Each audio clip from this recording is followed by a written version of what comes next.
Olá, condutor goiano, condutor brasileiro, seja bem-vindo a mais uma rodada de podcasts da Comissão de Direito de Trânsito da OAB Goiás.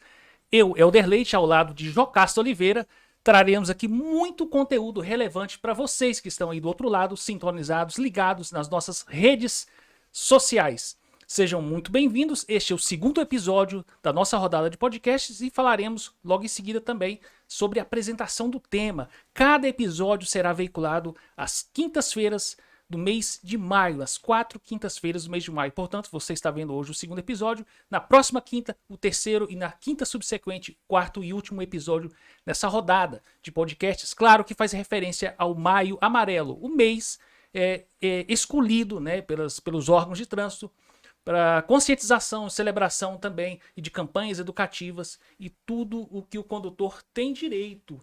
E já faço logo aquele disclaimer de sempre, né? As opiniões, palavras e expressões veiculadas por quaisquer membros da bancada ou dos nossos convidados não representam necessariamente a opinião, a postura da OAB Goiás e nem da comissão. Claro, cada um responde pelos seus atos, pelas suas palavras.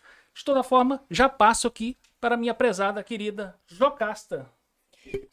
Jocasta, a palavra pode apresentar aí pra gente. Olá, sejam bem-vindos, obrigada pela presença de vocês, né?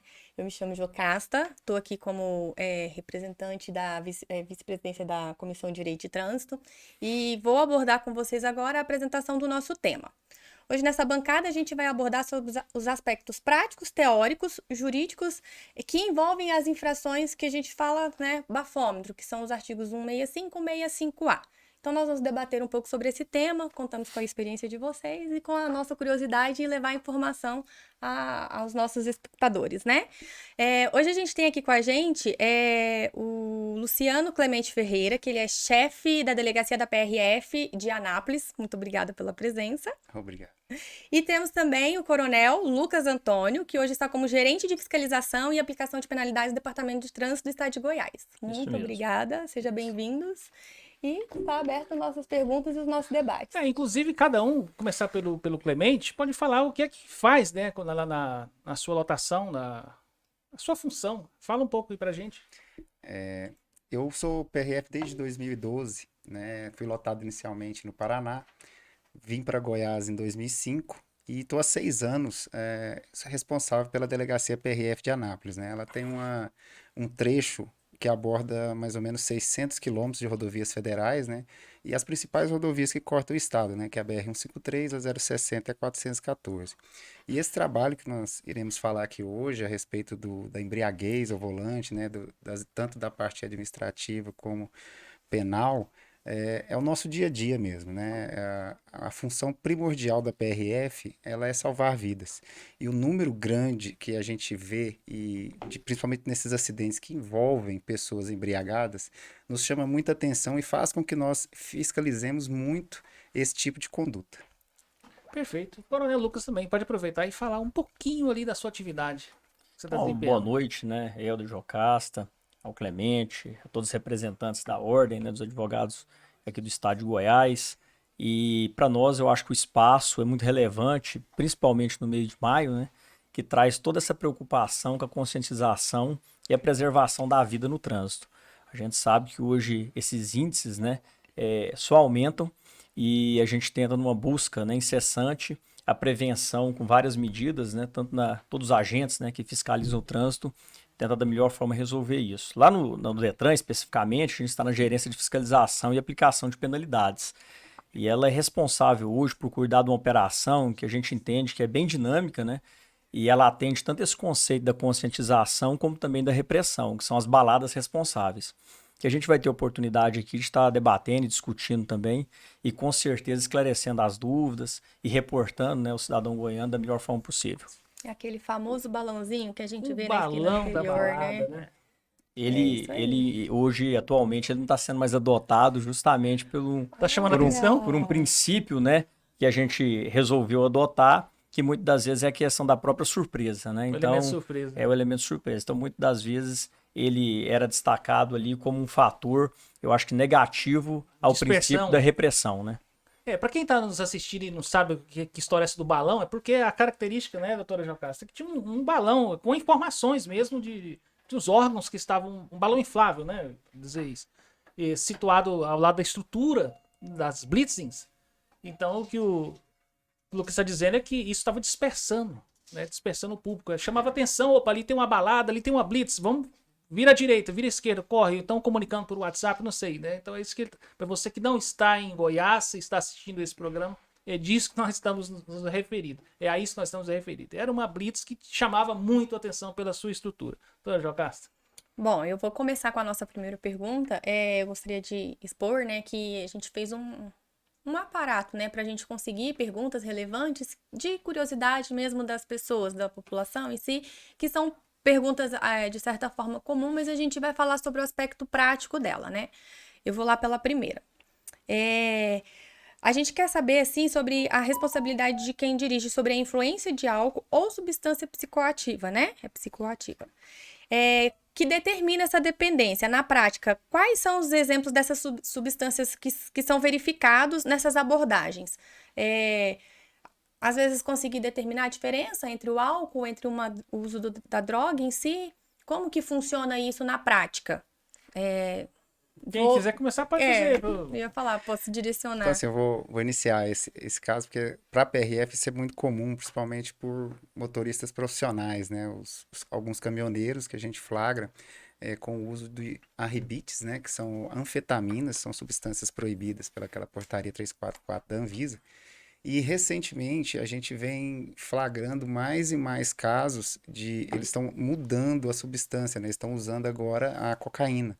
Né, muitos motoristas estão sendo flagrados após o uso de cocaína. Motorista profissional? Profissional, motoristas de carga de carretas, né, caminhões. Para ficar ligadão e... Isso. E como ela disse, essa questão dos sinais, a embriaguez ela tem uns sinais já bem específicos, né, que é aquele olhos vermelhos, óleo tetílico, a vermelhidão. Já a questão dessa substância como a cocaína, o arribite, a pessoa fica muito agitada, né? Ele fica muito agitada, com sudorese. Então, são alguns sinais que os policiais têm ali um feeling, né? E fazem a busca ali no interior do caminhão, do veículo. E muitas vezes a gente encontra esse tipo de substância. Acho que já por parte da perímetro urbano, eu acho que o coronel pode falar um pouco sobre. Como é essa a realidade já do perímetro urbano, ela é um pouco distinta da rodovia.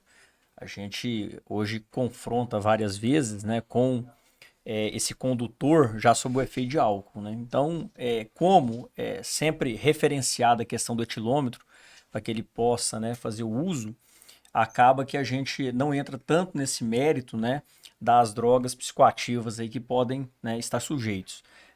Então, a metodologia hoje é sempre ofertar o etilômetro para esse condutor e ele, recusando, né, ele vai sofrer uma sanção, né, tanto administrativa com relação a essa postura dele.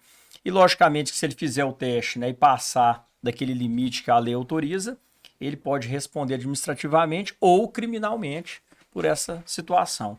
Mas no meio urbano, é como a gente falou e como o Clemente muito bem disse, é uma realidade um pouco distinta porque é o uso do álcool que a gente preocupa muito, né? É aquela velha frase, né? Se for beber, né, não dirija, né? Então, o que a gente enfrenta hoje em dia realmente é essa situação da direção combinada com álcool, né? Que para nós é uma situação muito complicada e que a gente tenta todos os dias referenciar o posicionamento da conscientização. Eu acho até interessante mencionar também que nós tivemos um avanço legislativo quanto a essa questão dos caminhoneiros, que foi a exigência, né, do exame toxicológico para revalidação, né, da CNH dele. Porém, ela foi suspensa, né, até 2025. Isso, eu ia até perguntar sobre ela foi isso, suspensa porque ficou no ar uma polêmica quanto a essa Isso. questão, né? Mas no início dessa fiscalização, isso foi muito importante e às vezes limitou alguns usuários dessa substância a conseguir esse tipo de emprego, né? Trabalhar profissionalmente com veículos de carga e usar isso, porque o grande objetivo deles é manter-se acordado, né? Cumprir os horários das cargas, eles usam isso para ficar mais acordado e poder dirigir mais tempo. Compreendi. Doutora Jocasta, é importante registrar também, para você que está nos assistindo, que aqui ninguém está numa caça às bruxas, né? Ninguém está procurando aqui arrebentar com a vida dos caminhoneiros. Mas aqui nós temos autoridades de trânsito que têm conhecimento de causa, conhecimento científico. Então, o objetivo aqui é educá-los. Mas se fosse possível educar um caminhoneiro desse, que sugestão vocês dariam? Não é dizer não use drogas, mas na prática, como seria uma educação de trânsito para um tipo de motorista profissional desse? Isso Que é está usando a cocaína, por exemplo. Isso é um tema muito complexo, porque muitas vezes vem muito das empresas também, né? A gente flagra tanto motoristas autônomos, que têm o seu próprio caminhão, né? E também questão de empresas. Caso fosse obedecido, né, a questão de jornada de trabalho, esse problema seria evitado. Porém, muitas cargas, é mais comum, cargas perecíveis, né, que eles têm um horário fixo para chegar. Então, isso faz com que eles usem isso até para questão de ganhar dinheiro também, né? Economizar Porque também, às a vezes, no maioria frete das dele, vezes, né? a maioria das vezes eles ganham comissão. Então, quanto mais ele render, ele vai ganhar. E foi muito bom você chamar essa atenção, porque apesar de ser uma realidade, não é a maioria dos motoristas profissionais. A grande maioria não usa esse tipo de substância. Uma das coisas que a gente faz na fiscalização desse tipo de ocorrência é através do disco tacógrafo. Com ele a gente consegue verificar a quantidade de horas que esse condutor vem trabalhando. Ótimo, é interessante, porque quando a gente fala, parece uma gama geral, né? E tem ainda a diferença do autônomo e do que está prestando serviço para uma empresa particular, né? E tem um Empresa mundo real privada. e um mundo do direito, né? No mundo real, você chega num motorista profissional desse, é dono do próprio caminhãozinho, às vezes um Scania 91, uma carreta de 30 anos, que ele mal consegue mantê-la circulando, economiza às vezes na parada, come ali na própria marmitinha dele, às vezes economiza em tudo, né, para tentar ganhar aquele frete naquela viagem. Mas claro, né, o trânsito tem que ser seguro para todos, né, e não apenas para uma das partes. Ô, Jocasta, e o bafômetro, o teste, hein? É Bom, abordado, como é que faz? pois é, né? O importante é ter consciência, né? Não utilizar a droga, não utilizar o álcool e pensar no todo, né? Não só na necessidade individual de cada um que tá ali querendo suprir uma necessidade, seja pessoal, seja profissional, né? Mas deixa eu puxar aqui com o Lucas. Vou chamar de Lucas para ficar bem informal, Mas tá? fica à vontade. O senhor faz questão de... Não, pelo contrário, Muito pode ficar à bem. vontade. Senhor Lucas, estou mais à vontade aqui. Lucas, vamos na prática aqui. O etilômetro, o pessoal, todo mundo conhece como bafômetro. Um aparelhinho de exame para captar o ar expelido pelos pulmões, né? O nome técnico, bonitinho. É o bafômetro, gente. Mas além do bafômetro, a autoridade de trânsito dispõe de algum outro mecanismo homologado ou não para tentar captar ali pelo bafo, né? Pelo ar, na hora que está conversando. Tem algum mecanismozinho já nativo aí para captar o ar expelido ou não? Tem que literalmente pegar, colocar no bocal, soprar, fazer um teste formal ali. Hoje é importante até a gente destacar essa situação. A tecnologia vem, né, enfrentando grandes desafios nesse meio do trânsito também, e o etilômetro é um deles, ou seja, o conhecido como bafômetro, né? É claro que hoje tem vários mecanismos de você aferir isso através desses equipamentos. Hoje, o Detran Goiás, né, dispõe desse, que é o que você acabou de falar, que é pelo sopro, né? Para ficar uma linguagem mais tranquila aqui para a Conversou, sociedade. captou. Na verdade você tem que passar pelo teste dele, então é soprando realmente Ah, tá. ele, tem um bocal, né, no qual você faz ali, você vai expelir realmente Sim, o ar, sim. né, dentro daquele equipamento para que ele possa justamente diagnosticar se você está sob efeito de álcool ou não, né? Esse é o primeiro ponto. É claro que hoje, e a PRF eu acho que até adquiriu um desses recentemente, né, você tem condições de fazer também através do infravermelho, né, da própria pele. Então, essa é uma tecnologia que nós estamos, inclusive, adquirindo. Eu acho que daqui 30 dias já deve estar chegando também ao Departamento de Trânsito do Estado de Goiás para que a gente possa passar para os agentes de trânsito também, de forma geral, para que eles façam uso desse mecanismo, que a gente entende também que ele é mais preciso, que ele é mais assertivo, né, nessa aferição. Mas, e outros meios, outros mecanismos, a gente tem que lembrar, e aqui nós estamos aqui falando com relação ao direito também, né, é muito importante destacar isso. Porque esse meio de prova, né, que né, a aferição, ela tem que ser precisa, ela tem que ser sempre, né, averiguada, ela tem que passar por órgãos de fiscalização para que a gente possa, exatamente, pelas suas homologações, para que elas possam dar esse respaldo também, essa segurança jurídica, né, para aquele... Pro abordado, pro abordado, exatamente, para o condutor. Então é fundamental que a gente fale isso, né, explique isso de maneira muito assertiva, para que as pessoas compreendam, né, que uma vez, né, que ele fez a recusa, aí é uma situação. Uma vez que ele passou pelo teste do etilômetro, ele tornou aquilo uma prova técnica, né? Que a gente tem que destacar isso também. E eu acho que a PRF enfrenta isso também no dia a dia. Quer complementar, Clemente? Com certeza. Isso aí acontece demais. E falando um pouco dessas inovações, né, de equipamentos, esse equipamento do infravermelho aí vai ser um equipamento que vai ajudar muito nesse tipo de fiscalização. Carece ainda de uma normatização para ele poder ser usado. Sim. E outro exemplo são aqueles passivos, né? Que apesar dele não aferir aquela quantidade de álcool por mililitro de ele sangue. serve como um indício de você procurar outras coisas, a questão dos sinais, né? O do passivo, cortando, mas ele já pode ser utilizado como sinal exterior de embriaguez? Sim, Sim. Ponto. Pode continuar. É isso que eu queria saber. ele já pode ser usado. Então, assim, só de você conversar com a pessoa, você tá com ele aqui, ele já acusa. Aí ele dá esse tipo de sinal. Isso é bom também, até para você não exceder tanto, não perder tempo, direcionar mais sua fiscalização. Ele serve como um seletivo. Não que todos os condutores não vão fazer o teste, mas, por exemplo, numa operação de uma saída de festa, um show grande. Uma coisa que a dinâmica existe mais Isso, velocidade, por né? exemplo, uma saída de show, que o número de veículos é muito grande, a gente usa esse etilômetro passivo para selecionar esses veículos. Esse é o nome técnico dele mesmo? É, Etilômetro etilômetro passivo. passivo. Há Entendi. aparelhos que fazem o ativo e o Aham. passivo. Nós temos um aparelho desse tipo. E temos também aquele que é só o passivo. Entendi.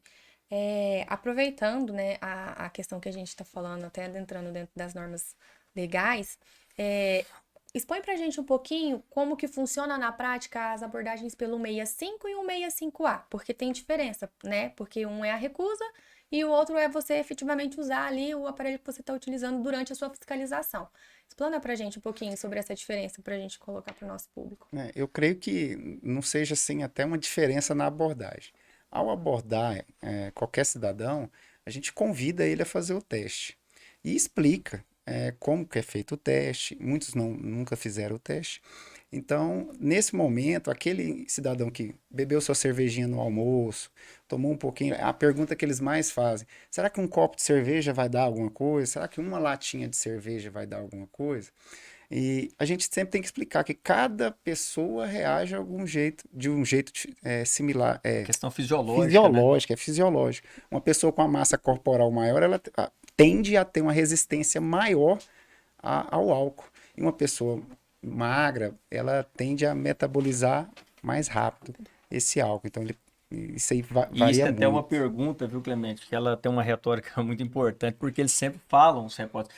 Não, eu queria saber do senhor se tomar uma latinha de cerveja, o teste vai dar positivo ou negativo. Só Aí fazendo a o gente teste. vai ao encontro justamente, né, do que o Clemente falou. Ou seja, depende da fisiologia de cada um. A gente não pode falar isso como agente fiscal de trânsito, né? Uma Isso regra, né? depende, tem uma Não, regra, porque uma... vocês não são o teste, né? Vocês conduzem ao teste, né? Conduzem ao Porque teste. se você for para ele dar a resposta, ele é o próprio bafômetro, né? Exatamente. Exatamente. É uma coisa Então, estranha. por isso que tem que ter os mecanismos hoje, né? Técnicos, logicamente, né? Para que se possa ferir isso de uma maneira muito precisa. Mas é interessante como as pessoas elas reportam essa situação e tem essa dúvida, né? De falar, mas e se eu tomar uma cerveja e chupar uma balinha? Isso aí ameniza, né? Então a gente gosta muito de falar como fiscal ali que é de trânsito, né? Que na verdade isso aí não é o que vai determinar se você está ou não sob efeito de álcool, né? A gente não pode dizer isso nem relatar essas questões, e sim o próprio etilômetro. Na prática, Lucas e... Vai pro Lucas. Na prática, Lucas, o abordado fala, soprou o bafômetro. Saiu o resultadozinho ali. Qual que é o mínimo ali para já configurar a embriaguez, a presença do álcool por mililitro de sangue? Então, aí tem um detalhe importante na legislação que o CONTRAN traz, uma tabela, né? Para que a gente possa averiguar essas questões, e era justamente o que a Jocasta tinha questionado. Qual que é a diferença do 65 e 65A, Isso. né? A questão não é nem o procedimento da abordagem, né? Ou da seleção do condutor, né? Não entra nessa seara. Entra no artigo mesmo, porque o 65 é quando você vai lá e faz o teste, né, do etilômetro, e aí você vai perceber que que o que deu ali, que foi aferido ali, né? Se for até 0,4, que a gente fala, né? 0,04, né? Ponto 004, exatamente. O que acontece ali? Tem uma margem de segurança do próprio equipamento que não vai ter infração administrativa nenhuma, né? Ou seja, o condutor vai ser liberado, né? Porque ao fazer o teste deu até 0,04. Ou seja, de 0,05 a 0,34, né? É a margem que vem a questão da medida administrativa. O que seria essa medida administrativa? A aplicação da multa, né? E, logicamente, que vai abrir um processo de suspensão do seu direito de dirigir, né? Perfeito. Por 12 meses. Acima de 0,34, ou seja, já estabelece a questão do crime, Do crime. que é o artigo 306, né? Que vai trazer a questão Pode criminal. terminar com o Clemente para falar disso, né? Eu queria aproveitar essa questão e fazer até mais uma pergunta. Se vocês têm conhecimento, se tem, falar um pouco sobre isso, sobre a questão daqueles bafômetros de farmácia. Descartável. Isso, descartável, que a pessoa, nessa dúvida, tomei uma latinha, tomei um copinho, posso fazer, posso não fazer? E se ele realmente tem efetividade, vocês conhecem sobre a aplicação dele, assim, a utilização dele, se funciona mesmo? Um autoteste, na verdade. Isso, ele é basicamente isso, né? Deixa eu Pra só, antes tirar de essa responder, dúvida. aí eu trago uma curiosidade também. Nos anos 90, final dos anos 90, ganhei uma assinatura da 4 rodas. Naquela época não tinha celular, nosso recurso era 4 rodas, né? E eu me recordo de uma montadora americana, perdão, japonesa, tá lançando um dispositivo nos veículos que só permitia que ele acionasse dessa partida se o cara fizesse o teste. Soprasse uma espécie de bafômetro dentro do carro dele. Os caminhões, Quer dizer, os final caminhões de dos anos motoristas 90. profissionais dos Estados Unidos são assim. Olha. São assim. É para evitar isso, né? Vai, aí já te deixando à vontade para responder, Jocasta.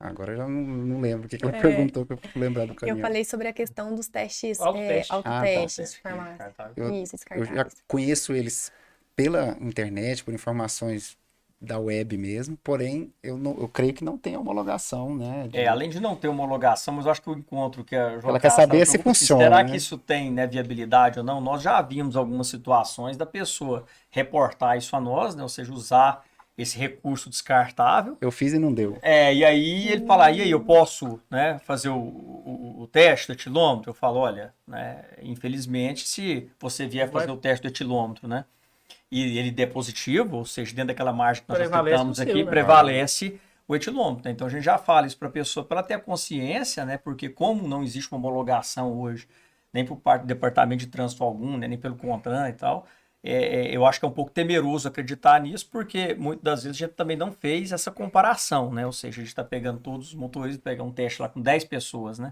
E fazer o teste com esse produto descartável e realmente fazer com etilômetro, né? A gente não tem esse estudo, né? Para dar uma viabilidade, até porque, como não é regulamentado, como o Clemente falou, não tem o porquê utilizá-lo, né? Essa questão de teste prévio, ou também saber a quantidade, que as pessoas têm essa dúvida, queria saber essa margem que ela pode usar, é tão interessante, porque tem pessoas que fazem o teste, dá ali não deu crime, deu menos de 0,34, e ele informa que tinha bebido, tipo, quase 24 horas antes. Então, muda muito de pessoa para pessoa, então não dá para afirmar. Assim, por isso que eu creio que um equipamento desse não vai ter uma segurança. Ou Entendi. precisa ser melhorado, aperfeiçoado para servir até como contraprova depois. Nós né? fazemos um trabalho em várias exposições, trabalhos educativos que a PRF faz, e em festas, né? Igual a exposição agropecuária de Anápolis, a gente sempre faz. E a gente deixa vários aparelhos lá para as pessoas fazerem o teste. O cara chega bebendo cerveja, tá ali no parque e tal. Se familiarizar e ver que a coisa Familiarizar, realmente... ver como funciona. E ver que realmente ele tomou a cervejinha ou outra bebida e o aparelho acusa mesmo, né? Agora o aparelho pode errar, né, Clemente? O etilômetro, né? Se ele não tiver... Ele estando aferido, ele já tem esse 004 que o coronel explicou aqui, ele justamente é essa margem de erro, né? Quando ele é bem seguro nisso, qualquer erro no aparelho, ele acusa, ele nem funciona, né? Então ele Está programado, inclusive, para não... Ele estando na validade... E é interessante também levantar, Clemente, até porque, né, nós estamos no meio aqui de juristas, né? Que uma vez, se a pessoa passar, submeter um teste de etilômetro, né? E esse etilômetro não tiver aferido, ou seja, ele... Ou aferido e vencido, né? Felizmente, né, para ele, ou infelizmente para o Estado, que não vai administração. poder apurar para a administração pública, né? Mas isso é passivo de anulação. Né? Não tem... o porquê questionar, a gente fala igual a própria fiscalização de trânsito, né? Quando ela ocorre pelas barreiras hoje, né? Se ela não tiver aferida também, da mesma forma, né? Essa infração ela acaba a nulidade. Então a gente tem que compreender isso, que o teste do etilômetro, como bem o Clemente falou, ele é aferido anualmente, né, e traz uma resposta muito positiva com relação à técnica, né? Então a gente tem que consagrar isso aqui para que não tenha esse tipo de dúvida também se o teste é inseguro, se ele traz margem, até porque eu acho que você já foi muito bem experimentado, né, e diagnosticado. Essa fiscalização com o etilômetro ela é feita já há vários anos, então são aparelhos Sim, que são assim, confiáveis. sim. E existe uma manutenção de vocês, toda chega Anual. anual. Anual. Toda vez chega, vocês Esse aparelho é mandam prestar recolhido e enviado. Até porque a Ótimo. legislação de trânsito ela preconiza isso, que o etilômetro ele tem que ser aferido anualmente. Bacana. Boa pontuação, Dona Casta? Não, tô Deixa eu fazer um satisfeita por questionamento aqui. Gente, Clemente, Lucas, administração pública tem que ser uma coisa séria. E vocês, como atuantes na área, sabem que a administração pública ela ela é sujeita passiva de muitas críticas. E muitas críticas são justas. E as críticas geralmente vêm pelos maus servidores, que mancham, maculam, estragam a administração pública e não honram os pagadores de impostos. Eu quero até reportar, porque o que vocês acham como vocês avaliam o comportamento, por exemplo, de pegadinhas que são feitas nas abordagens, podem ser feitas nas abordagens. Eu falo isso com menção a relatos que chegam aos escritórios, não que eu vi uma coisa dessa. Mas a questão da pegadinha, né? Por exemplo, qual é o procedimento operacional padrão na hora da abordagem e o cara tá na dúvida? O agente de trânsito não pode induzi-lo a fazer ou a recusar, ele não pode direcionar o comportamento, certo? Mas qual que é o procedimento operacional ali padrão na abordagem, exatamente naquele momento da tomada de decisão? Ou o que vocês acham também do agente que diz: olha, se você recusar não vai acontecer nada com você, você vai embora, vai ter só o outro motorista apresentar, assumir o veículo, vai embora, não vai acontecer nada. Acontecer nada significa que ele não vai ser autuado, não vai ter multa, não vai ter pontuação, não vai ter suspensão de dirigir. Ele mente pro condutor, às vezes para facilitar o fim da conversa ali. Então, assim, para vocês dois, Clemente e Lucas, fica à vontade para dar uma posicionada sobre o procedimento padrão e sobre a questão das pegadinhas, às vezes induzir o condutor a este ou aquele comportamento. Eu acho que tanto a Polícia Militar, né, do Estado de Goiás, como a Polícia Rodoviária Federal, e vamos falar especificamente que a sua circunscrição aqui no estado, né, a gente cresceu muito operacionalmente com relação principalmente ao aperfeiçoamento da abordagem dentro disso aí que você já até citou, que é o procedimento operacional padrão. Então, toda abordagem, ela passa por esse procedimento, né? E isso é fundamental para que a gente consiga também transmitir para a sociedade justamente isso que você está falando, essa confiança. Porque a gente tem que entender que nós estamos do lado da pessoa que está ali para fazer o bem, né? Tanto, acho que a Polícia Militar também, como a Polícia Rodoviária Federal, né? Mas um relato que é fundamental e que a gente sempre gosta, né, de pontuar é que nessas abordagens, a interlocução, né, com a pessoa do abordado ou do condutor, no caso, né, que esteja passando por uma situação como essa, primeiro ponto, se sofreu, né, alguma questão ali, como você colocou, pegadinha, né, essas questões. Ou foi induzido a se ou foi comportar de induzido, uma... né, ao erro ali e tal. Perfídia, né, É lógico que ele tem que denunciar, né, nas casas correcionais, isso é fundamental. Agora, a gente fala, a nossa atribuição e a nossa função no trânsito ela é muito árdua, porque, primeiro ponto, ninguém gosta de ser fiscalizado, né? Isso é fato. A fiscalização, ela perturba, ela incomoda, as pessoas geralmente não gostam. E algo que aduz hoje uma questão muito importante é a tecnologia com relação ao sistema digital. Então, por exemplo, hoje, o policial, quando faz uma abordagem, praticamente ele não pega em documento nenhum, ele não pega em papel nenhum daquela pessoa do abordado, né? Porque hoje todas as averiguações são feitas, né, pela placa do veículo, né? E pelo próprio dado que o condutor vai passando ali, logicamente, tem aquelas questões de tentar buscar um dado mais preciso, pega-se o documento, aquelas questões, até porque a CNH dele hoje é digital também, ele não precisa nem estar portando ela como parte documental. E que chega muita reclamação lá para mim, até de colegas, né, que falam assim: nossa, Lucas, se eu fui ter abordado, né, pela Polícia Rodoviária Federal ou pela Polícia Militar, e eu acho que não aconteceu nada não. Eu falo, mas por que não aconteceu nada? Eu falo, não, porque ele não deu um papel para eu assinar, né? Ele até falou que eu cometi uma infração de trânsito, ou que, por exemplo, né, ele me submeteu ali ao teste, ele me convidou para fazer o teste do etilômetro, e eu recusei ali e tal, e, né, bacana e tal, ele até me explicou que teria uma sanção administrativa, mas como eu não assinei nada, né, eu não entreguei minha habilitação para ele, porque eu teria que entregar minha habilitação para ele, né? E às vezes há esses conhecimentos por parte da sociedade que hoje não tem mais necessidade de você entregar a CNH para a autoridade Nesse caso, policial. a autoridade ainda disse que ele estava sendo autuado. Estava sendo autuado, estava sendo A crítica é autuado. aqui quando Sim. diz que não haverá nada, né? Nenhum tipo de- E a gente reporta até numa situação muito de rodovia, por exemplo, um próprio colega ultrapassou em faixa contínua, a polícia abordou ele, foi muito educado, muito gentil com ele. Ele falou assim: nossa, Lucas, a abordagem, né, foi muito bacana, porque o policial é muito gentil e tal, muito educado, e eu acho que ele não me multou. Eu falei assim: não, Recebeu você o deve estar presente. enganado. Não, porque eu não assinei nada, ele não, né, não pegou nada comigo, não. Eu falei: não, você pode ter certeza que você foi autuado. Então, assim, Não essas foi por questões isso. que nós temos que entender, porque às vezes a pessoa acha, né, e por desconhecer também essa metodologia, por isso que é fundamental, né, a gente levar isso para os meios de comunicação, que tanto a Polícia Militar como as polícias rodoviárias estaduais também e federais, elas têm todo um procedimento, uma técnica, né, para quando se fazer essa abordagem, estar ali dentro da interlocução, orientando a pessoa do abordado, sim, com relação a tudo que está fazendo e quais os procedimentos, né, e as sanções, E tanto deixar a escolha para administrativa e ele, né, penal. pro condutor, né? Claro, sempre a escolha, principalmente do teste do E etilômetro, a né? crítica é induzir. Isso, né? como nós sempre falamos, ele é convidado. Né? A gente não É tá. um convite assim, já tô ali, ou sopro, Então, ou recuso. ou ele vai passar pelo teste, né, ou vai recusar a submeter esse teste, né? E aí é claro que, dependendo do que for, vão ter as sanções. Bom, a teoria era que não deveria nem existir em tese a recusa, né? Se não dirigiu, não bebeu, não deveria dirigir, então não teria nem motivo para existir a recusa, né? Na maioria das Mas vezes. assim, Jocasta, a gente até trouxe um dado aqui de 2022, né? Que só pelo 65A, que é a recusa, em Quantas 2022 autuações? nós tivemos 11.261. Aqui em Goiás? Em Goiás. Então, Nossa, para vocês verem que é um número, né, importante. E por isso que a gente sempre destaca a conscientização.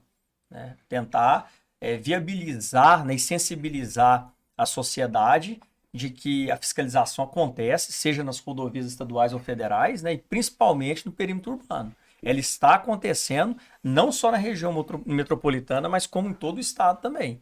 Então é importante a gente estar destacando isso, que se essa pessoa ela tem que ter a consciência de que não pode, né, ingerir o álcool, né, ou qualquer droga psicoativa e dirigir. Uma curiosidade que foi me gerando aqui enquanto vocês falavam é que, com relação o contrateste em tese que seria o exame de sangue, vocês já tiveram alguma experiência relacionada a isso? De, às vezes, a pessoa ou pedir no momento, tem que ter essa oportunidade dentro do momento da abordagem? Porque, assim, na prática parece não fazer sentido, né? Contraprova, né? Quando constata, Isso, né? para poder fazer algo ali naquele momento para talvez evitar a aplicação da infração. Porque a gente sabe que uma vez aplicada, registrado via sistema, não tem como você tirar. Você tem que fazer um recurso ali posteriormente, né? Sim. Quando a gente faz o teste, ele fez o teste e acusou a embriaguez e ficou apenas na esfera administrativa, a gente não tem essa, né, levar ele ao IML para fazer essa contraprova, né?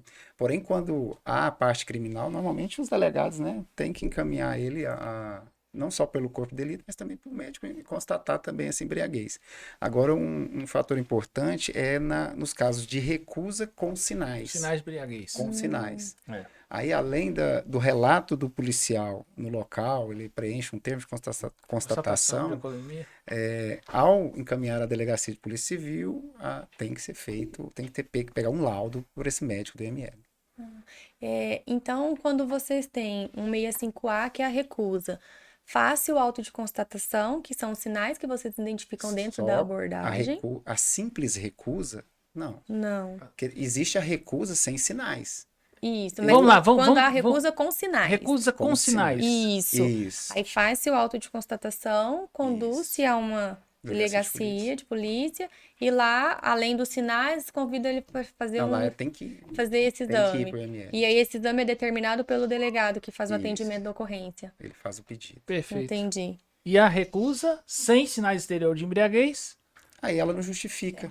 Isso, Ela é a famosa simples recusa. Simples recusa é uma infração autônoma, simples recusa já é uma infração configura. autônoma do 65A com o mesmo valor do 65. Então, assim, acho que é bom chamar a atenção de quem estiver nos vendo aqui, que ele tem que entender que o bafômetro, ele vai poder ajudá-lo.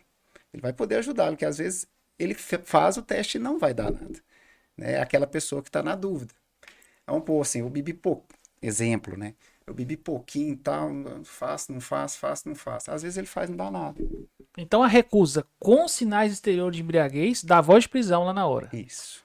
Então fica atento você que está nos assistindo, porque não é só soprar e acusar, né? Recusou, né, doutora Jocasta? E tem os tem indícios, sinais né? exteriores, e os sinais exteriores podem ser documentados de que forma? Lucas, de que forma? Até porque hoje nós temos um termo próprio, Pode né, filmar ali pra- com seu celular, o cara Exatamente. cambaleando. Aí todos É os uma meios das de provas. prova, né, são necessários ali para se fazer isso. Geralmente hoje, como o celular se tornou uma ferramenta de trabalho, né, então acaba que essa filmagem também ela vai agregar valor muito para mostrar que essa pessoa estava, né, com sinais exteriores aí de embriaguez, né. É uma das ferramentas muito utilizadas também. E é claro que o agente público ele tem a fé pública, né.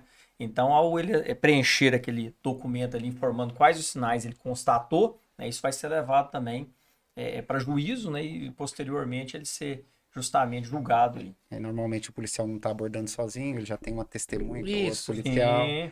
Aí, como ele falou, a questão do celular. Às vezes tem bebida no carro, o policial vai, tira uma foto, filma. Tudo isso são meios de Periférico, né? que agrega. isoladamente pode não dizer muita coisa, né? Mas se for ligar os conjunto. pontinhos, provas E a própria circunstanciais, fala do condutor, Isso. né?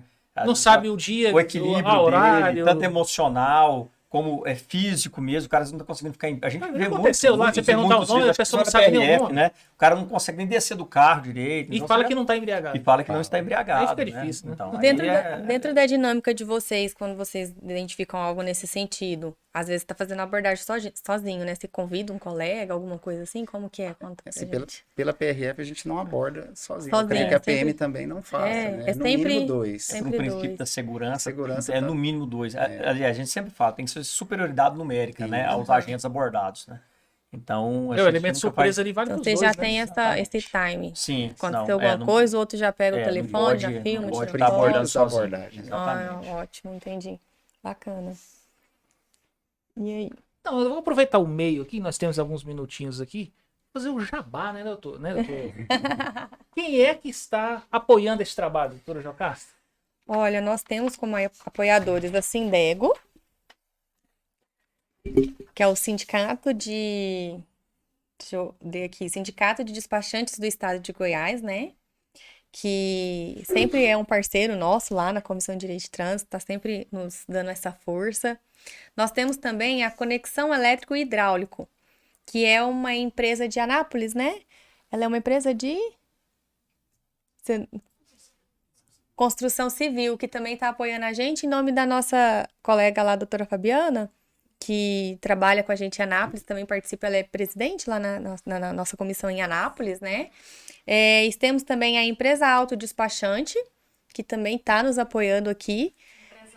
Empresalto, desculpa, Empresalto, por favor. Empresalto. Empresalto, despachante. juntos, despachantes, né?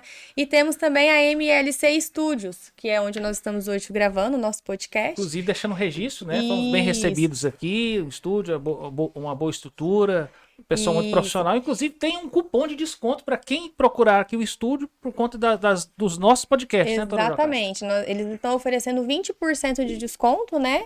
Nos pacotes que eles oferecem aqui. Vocês entrem nas redes sociais, a gente vai marcar o @ aqui de todos eles. E também estão nos apoiando aí nesse projeto, né? Que é muito importante, é um projeto, né, nacional que a gente dá valor à vida, né? Que é o nosso Maio Amarelo. E fazendo registro também para você que está nos assistindo, somos aqui todos voluntários, doando nosso tempo, nosso prestígio.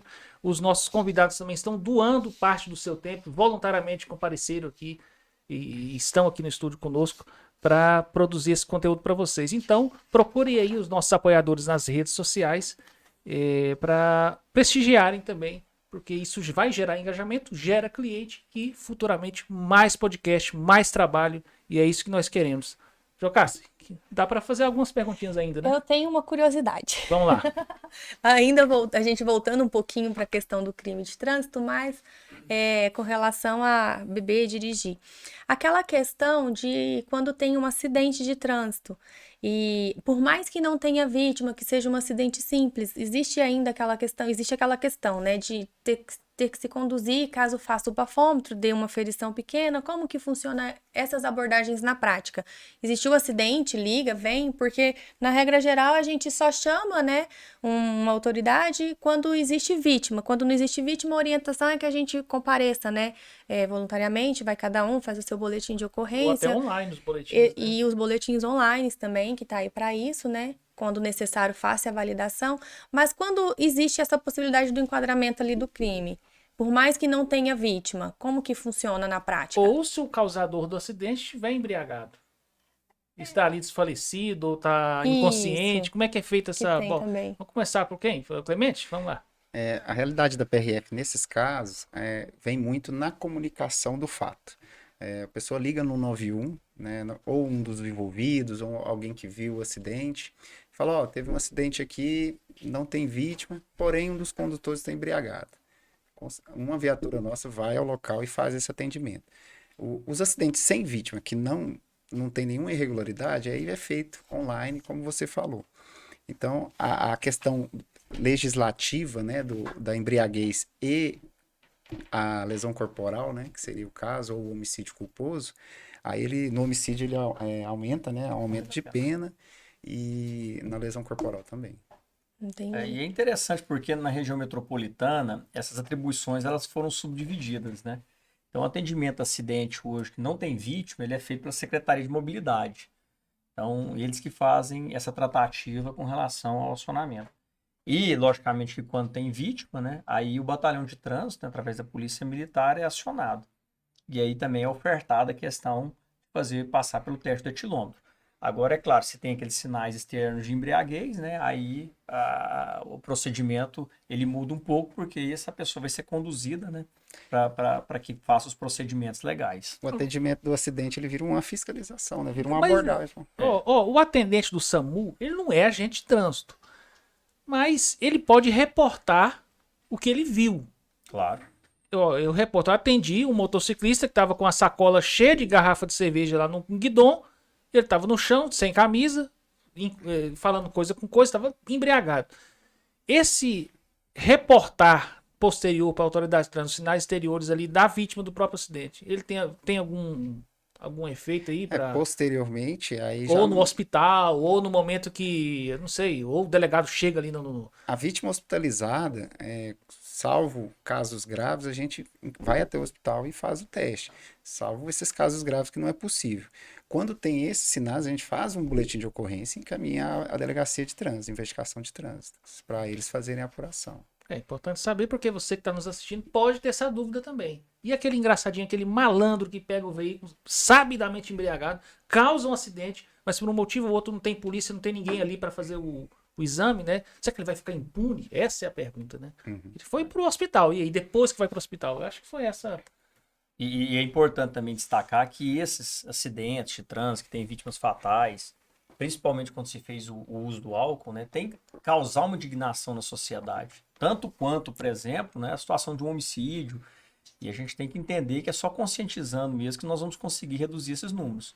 Hoje, às vezes, não provoca tanta indignação. Então, a gente pega índices, às vezes, altíssimos, né, tanto nas rodovias estaduais e federais, como na região metropolitana, ou seja, urbana, né, por mortes, principalmente do motociclista e tal, e a gente não se indigna com isso. Então, eu acho que é fundamental, principalmente no Maio Amarelo, né, que se reporte essa questão, porque é valorizando a vida mesmo. Ótimo. Com relação aos, até voltando para as estatísticas, os seus dados, eles dão, considerando os atropelamentos? Não, na verdade, você fala os dados com relação à recusa. Isso. Não, esses dados Não, eles são... não comunica, né? Não comunica.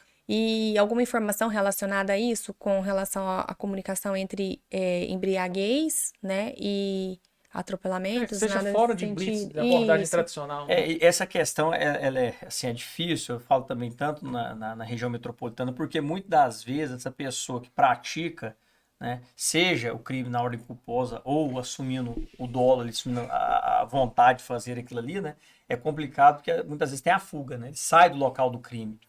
Então, para a gente fazer essa relação, né, entre a bebida, O nexo. né, o nexo causal, entre aquela situação, ela às vezes foge um pouco, né, das nossas mãos em virtude disso, né? Porque aí entra no dolo eventual, que é uma discussão do cara sair bebendo aí, né, todas e pegar um mudando volante, né, e dirigir. Então, muitas vezes ele foge do local. E essa relação, ela fica muito complexa de ser feita, né, de ser analisada. Nos casos de acidente, isso atrapalha mensurar quais efetivamente foram Igualmente, causados por exatamente, por embriaguez. embriaguez. Entendi. E vocês têm algum trabalho com relação a essas informações que existe? WhatsApp, rede social, com relação às baladas conscientes, operações? Porque acaba que coíbe, assim, né? As pessoas de se utilizarem desses locais, principalmente em eventos grandes. A gente tem que lembrar que todas essas informações a gente coloca como caráter sigiloso, né? Tanto da PRF como da Polícia Militar também. Então, uma vez que alguém, né, ela faz uma elucidação dessa via WhatsApp, grupos aí, né, ele pode estar incorrendo em crime. Então, a gente tem que alertar para isso. Eu disse que quem dedura que está acontecendo uma blitz. Uma balada responsável, uma operação da PRF acontecendo em um local próximo a uma festa, por exemplo, né? A gente tem que ter muito cuidado, porque isso aí pode gerar sanções também. E é lógico, aí vamos ter que entrar no lado direito aqui para comprovar a autoria, materialidade e tal, né? Isso aí gera N situações. Mas sempre tentar mostrar para a sociedade que esse não é o melhor caminho, né, de se conscientizar. Exatamente. É não beber realmente. Então, faça um grupo de WhatsApp para falar, se beber, não dirija. Chama um amigo, chama o Uber, mas não dirija, né? Vamos dar valor à vida. Muitas vezes eles fazem isso com a intenção de, entre aspas, ajudar, né? Só que avisando de uma fiscalização dessa, não é só que vai deixar um embriagado de passar lá também, não que o embriagado não seja importante, mas um criminoso. O problema a abordagem, esses comandos são gerais. O bafômetro, ele é um plus ali. Clemente, Lucas, mas por isso, Jocasta te interrompendo, mas por isso, o nosso tempo também. Mas é por isso que fica aquele apelo. Vocês que são bons servidores, bons policiais, que continuem dessa forma. Porque, às vezes, um cara até foge de uma blitz com medo de cair na mão de um mau policial. De um corrupto, de alguém que exija vantagem indevida, ou que cria uma situação embaraçosa, ou que force a barra para uma situação inexistente. E é isso que mancha a administração pública. Mas é que nós estamos lidando com policiais, com pessoas corretas, honestas, e que têm a ficha limpa. Mas é claro, jamais passaremos pano para criminosos. Né? Jamais. Se você se embriaga, pega um veículo, depois atropela uma criancinha de 3, 4 anos na porta da casa do pai, da mãe, da avó, saiba que eu não sei o que te espera lá na frente. Para esse tipo de gente, doutora Jocasta, eu não tenho diálogo, não. Realmente eu deixo por conta de outra justiça. Mas fica um apelo para vocês que são policiais, para vocês que estão aí, tanto no período urbano quanto nas vias federais, que continuem de forma ordeira, cumpridores da lei, não inovem por opinião, mas sim de acordo, trabalhem com a norma que está posta ali na sua frente, respeitando sempre o procedimento operacional padrão, que é um desejo, porque enquanto isso acontecer, pessoas como nós estaremos defendendo vocês, né? Aqui, enquanto alguns defendem a extinção da polícia, nós defendemos a manutenção dela, claro, desde que seja um policial ordeiro e correto. Jocasta. Bom, eu gostaria de agradecê-los, né, em nome da Comissão de Direito de Trânsito da OAB do Estado de Goiás, agradecer a presença de vocês, o tempo, nos prestigiar, né, com tantas informações e conseguirmos juntos, né, fazer aí uma ação que vai ficar muito bonita e representar o nosso estado de uma forma grande, que hoje que as mídias sociais nos dão esta oportunidade, né, com relação a gente prezar pela vida. Então, muito obrigada mesmo. Não, muito obrigado. Em nome da PRF aí também eu quero agradecer a oportunidade e vejo isso como uma forma de integração. Acho que Goiás é um dos estados que as forças de segurança mais se integram, né? Sincronizadamente. Então isso é muito importante, tanto a Polícia Militar, a Polícia Civil, a PRF, Polícia Federal, os órgãos municipais de trânsito. Isso ajuda muito, né, nesse... Com certeza. Agradecer também por parte do DETRAN e da Polícia Militar e dizer que eu acho que praticamente a maioria, né, dos nossos agentes, fiscalizadores, né, e as forças de segurança são grandes profissionais, dedicados, né, voluntariosos e com certeza estão ali para fazer o melhor deles, como você falou, com muita ética, responsabilidade dentro dos parâmetros legais. É isso aí. Perfeito. E agradecer, né? Agradecer a você que está nos assistindo. Não deixe de se inscrever no canal da OAB, dos canais dos parceiros também que estão veiculando este conteúdo. Curta, comente, compartilhe. Apoie os nossos patrocinadores. O Estúdio MLC está dando um voucher, tá? 20% off para você que quiser aqui produzir o seu podcast e desde que diga, né? Vim pela comissão do OAB porque eu vi o podcast e gostei e é isso que eu quero para mim. Obrigado à Comissão de Direito de Trânsito da OAB, obrigado a Jocasta, obrigado pela parceria, Lucas, Clemente e a todos vocês que estão nos assistindo. E é isso aí, muito obrigado e até a próxima. Até a próxima.